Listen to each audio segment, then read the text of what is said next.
High বন্ধুরা, তোমরা সবাই কেমন আছো? আমরা তো খুবই ভালো আছি। আশা করি তোমরাও খুব খুব খুব ভালো আছো। রি কিচেনে তোমাদের সবাইকে স্বাগত।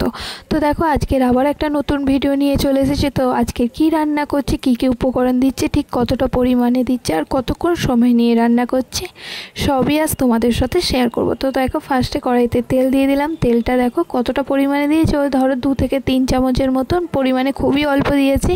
তাতে দিয়ে দিলাম 4 চামচের 1.5 চামচের মতন পাঁচফোড়ন। পাঁচফোড়নের দেখো, পাঁচফোড়নটা একটু ভাজা ভাজা হয়ে যাওয়ার পরেই আমি দিয়ে দিলাম পেঁয়াজ কুচি। আর এখানে পেঁয়াজ নিয়েছিলাম একটা মিডিয়াম থেকে একটু বড় সাইজের পেঁয়াজকে আমি স্লাইস করে কেটে নিয়েছি, তো সেটাই দিলাম। তো আজকের কাটাকুটি আর দেখালাম না, আমার আগের ভিডিওতে অনেক দেওয়া আছে, তো তোমরা চাইলে সেখান থেকে দেখে আসতে পারো। তো দেখো, পেঁয়াজটা প্রায় একটু ভাজা ভাজা হয়ে গেছে। দেখো কতটা ভাজা ভাজা হয়ে গেছে, তোমরা দেখেই বুঝতে পেরে যাচ্ছ। ঠিক এই সময় আমি আর কি দিচ্ছি সেটাই তোমাদের সাথে শেয়ার করছি। তো আজকে দেখো, রসুন বাটা বা জিরে গুঁড়ো, ধনে গুঁড়ো, কোনো গুঁড়ো মশলা কিচ্ছু না, শুধু সিম্পল একটা মাছের ঝোল তোমাদের সাথে শেয়ার করছি। সব সময় কি আর রসুন বাটা দিয়ে মাছের ঝোল খেতে কারোর ভালো লাগে? কি মাঝে মাঝে একটু নর্মাল মাছের ঝোলও খেতে সবারই ভালো লাগে। আশা করি আমি যে রান্নাটা করছি তোমাদের খুবই ভালো লাগবে আর টেস্টটা হবে অসাধারণ। তো দেখো, এতক্ষণ কথা বলতে বলতে দেখো পেঁয়াজটা প্রায় অনেকটাই ভাজা ভাজা হয়ে গেছে, একদম হালকা বাদামি কালার। আর একটু ভাজবো, তারপরেই আর কি উপকরণ দিচ্ছি সেটাও শেয়ার করছি। তো দেখো বন্ধুরা, মাছের ঝোলের আলুর মতন আমি আলুগুলো কেটে নিয়েছি। অবশ্য আলুর সাইজ অনুযায়ী আমার আলু কাটাগুলো হয়েছে, তো কিছুটা লম্বা লম্বা হয়েছে। আর মিডিয়াম সাইজের আলুগুলোতে মিডিয়াম সাইজের কেটেছি।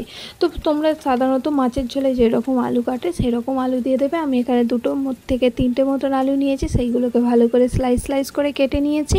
কেটে নেওয়ার পরে আমি দিয়ে দিলাম। এবার দেখো, পেঁয়াজ আর আলুটাকে খুব সুন্দর করে ভাজার পরে দেখো, আমি 3 থেকে 4টে মতন পটল নিয়েছি। সেই পটলটাকে একদম সরু সরু করে কেটেছি। দেখো তোমরা কেটে বুঝতে পারছো।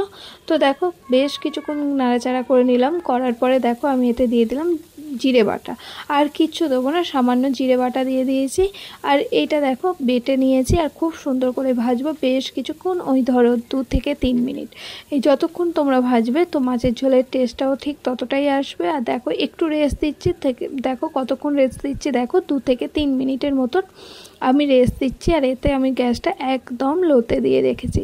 তো তোমরা এই রকমভাবেই মাছের ঝোলটা বানাবে। খুবই সিম্পল একটা মাছের ঝোল, খুব তাড়াতাড়ি হয়ে যাবে, খুবই অল্প সময়ের মধ্যে একটা সুস্বাদু মাছের ঝোলে পরিণত হবে। তো দেখো, বেশ কিছুক্ষণ ধরে রেস্ট দিচ্ছে। আর দেখো, নিচটাও ধরে যাওয়ার চান্স নেই, কারণ আমি গ্যাসটা একদম লোতে দিয়েছি। তো এবার কি উপকরণ দিচ্ছে সেটাও শেয়ার করছি। তো দেখো, আমি এখানে 3 থেকে 4টে মতন কাঁচা লঙ্কা চিড়ে দিয়েছি, কারণ আমি এখানে একদম শুকনো লঙ্কা ইউজ করব না, শুধুমাত্র হলুদ গুঁড়ো ছাড়া আর কোনো গুঁড়ো মশলা ইউজ করব না।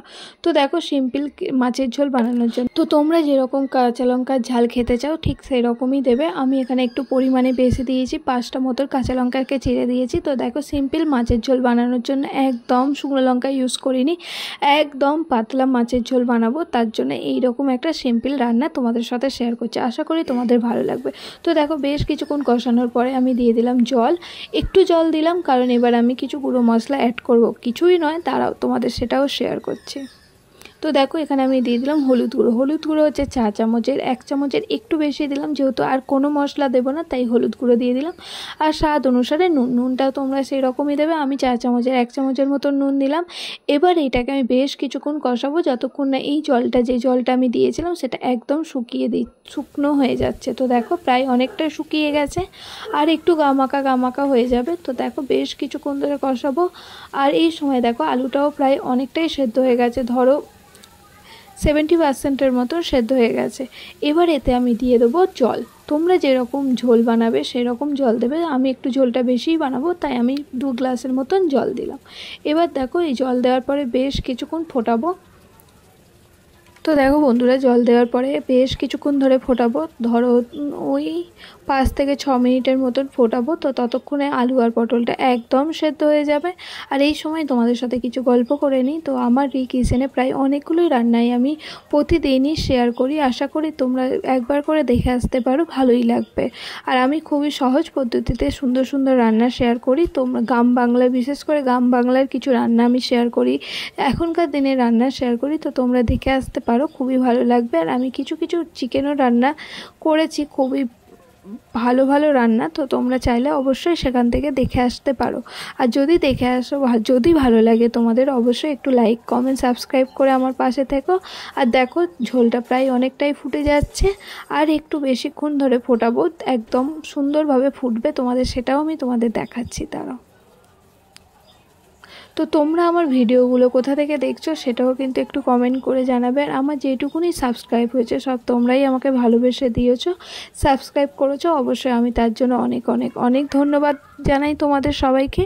আর এইভাবেই তোমরা আমার পাশে থেকো, আশা করি আমি তোমাদের সুন্দর সুন্দর রান্না উপহার দেবো, আর আশা করি তোমাদেরও আমার রান্নাগুলো খুবই ভালো লাগবে।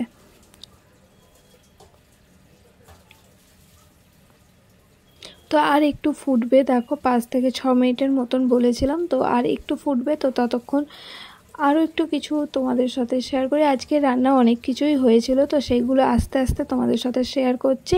আর আজকের আর কোনো কাটাকুটি দেখায়নি, কারণ প্রতিদিন আর কাটাকুটি কি দেখাবো, বাটনা বা কিছু। সামান্য একটু জিরে বেটেছিলাম, তো তোমরা সামান্য জিরেই দেবে, আর জিরের পরিমাণটা অবশ্যই আমি 2 চামচের মতন দিয়েছিলাম, তো তোমরা সেইভাবেই দিয়ে দেবে। তো দেখো মাছের ঝোলটা অনেকটাই ফুটে গেছে। এবার আমি কি করছি সেটাও তোমাদের সাথে শেয়ার করছি। তোমরা চাইলে অবশ্যই একটুখানি গরম মশলা গুঁড়ো দিতেই পারো, যেহেতু আমি আর দিইনি, শুধু সিম্পল একটা মাছের ঝোল বলে আমি আর গরম মশলা দিইনি। আর তোমরা চাইলে অবশ্যই একটু শুকনো লঙ্কাও ইউজ করতে পারো, আমি আর করিনি। প্রতিদিন রিচ খাওয়ার পরে একটু সিম্পল মাছের ঝোলও সবারও ভালো লাগবে, মুখের আলাদা একটা টেস্ট চলে আসবে।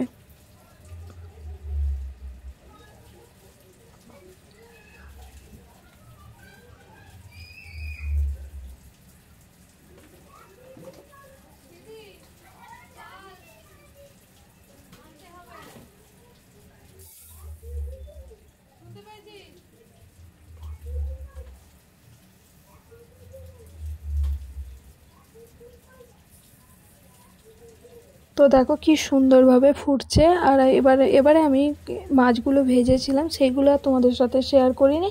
এবার আমি মাছগুলোকে দিয়ে দেবো। দেখো জলটা অনেকটাই টেনে গেছে, আর দেখো সব সবজিগুলো সেদ্ধ হয়ে গেছে। এবার এক এক করে আমি মাছগুলো দিয়ে দেবো। আমি এখানে 3টে মতন মাছ নিয়েছিলাম, আর কি একটু ডিম হয়েছিল সেটাও ভেজেছিলাম, তো সেটাও আমি এক এক করে দিয়ে দেবো। তো দেখো প্রথমে দিয়ে দিচ্ছে এক এক করে মাছগুলো। তোমরা কে কে বলো তো মাছের ঝোল খেতে ভালোবাসো? মাছের সমস্ত রেসিপি কারা কারা খেতে ভালোবাসে একটু কমেন্ট করে জানাবে তো। আর তোমাদের যদি কোনো রেসিপি আমার কাছ থেকে জানতে ইচ্ছা করে, অবশ্যই কমেন্ট করে জানাতে পারো যে এই রেসিপিটা তুমি করে দেখাও কিচেন।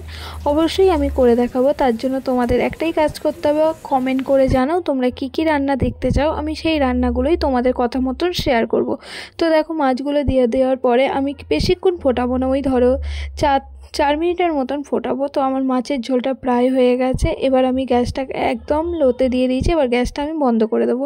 আর কি কি রান্না হয়েছে দেখো, আমি ডাল সেদ্ধ করেছিলাম, তো ডাল সেদ্ধটাতেও কিছু দিইনি, জাস্ট নুন দিয়েছিলাম আর হলুদও দিইনি দেখো। আর দিয়েছিলাম কাঁচা লঙ্কা কুচি। আর দেখো মাছের ঝোল হয়ে গেছে, ভাতও হয়ে গেছে, আর একটু আমের জেলি করেছিলাম। তো এই আমের জেলি রেসিপি যদি তোমরা জানতে চাও, অবশ্যই একটু কমেন্ট করো। আমার রান্না যদি ভালো লাগে অবশ্যই লাইক দিয়ে পাশে থেকো। ধন্যবাদ।